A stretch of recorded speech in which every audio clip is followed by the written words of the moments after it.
Hello everyone. Yeah, this is going to be a long video. In this video, I'll be showing you how you can install SSL in a web server. Where we have an Odoo installation and want to be able to access it via a domain name and a domain name that has SSL. So let me share my screen.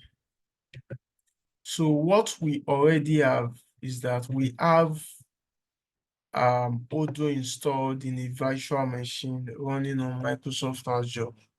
And this is the IP to the virtual machine, and we're accessing the Odoo installation on port 8069. So let's confirm that it is working. So let me remove the SSL because there's no SSL installed on it.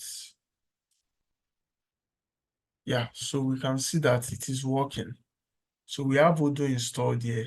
What we want to do is, rather than use an IP address, we want to install SSL, is certificate, an SSL certificate to the web server. And in this case, our web server is Nginx.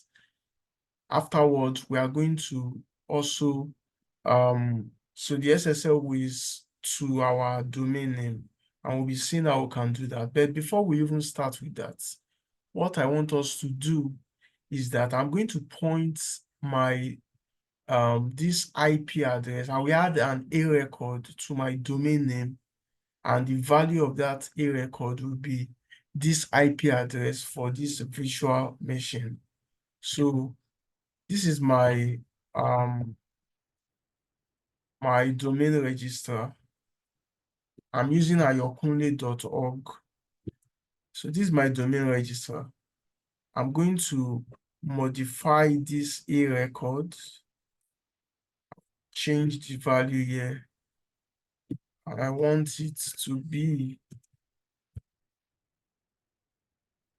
this. Okay, so I'll be saving this.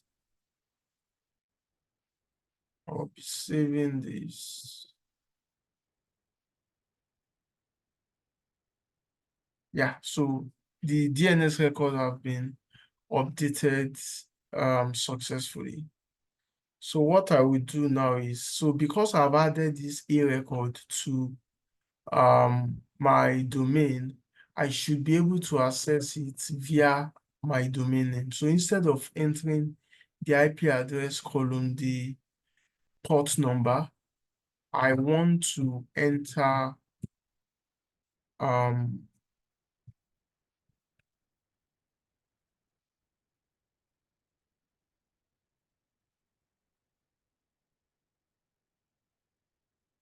8069. Hopefully we are able to access our Odoo installation also successfully. Let me just wait for some few seconds. Sometimes it takes some like 2 minutes, 1 minute for you to propagate successfully. So let me count to 5. 1, 2, 3, 4, 5. Hopefully we see our Odoo. Yeah, exactly. So now we can see our Odoo. So now we can access it via our domain name. However, that is not enough, because if we should come over here and we click on this, we can see that our connection is not secure. So if I should enter any information in this text box, it is susceptible to man-in-the-middle attack. So how can we prevent this? That's where SSL comes in, and we are going to be doing that very shortly. So I'll stop sharing now, then I will stop this video, then start it immediately, just because I do not want it to be too long. I will start immediately, and the moment I start, I will open my terminal.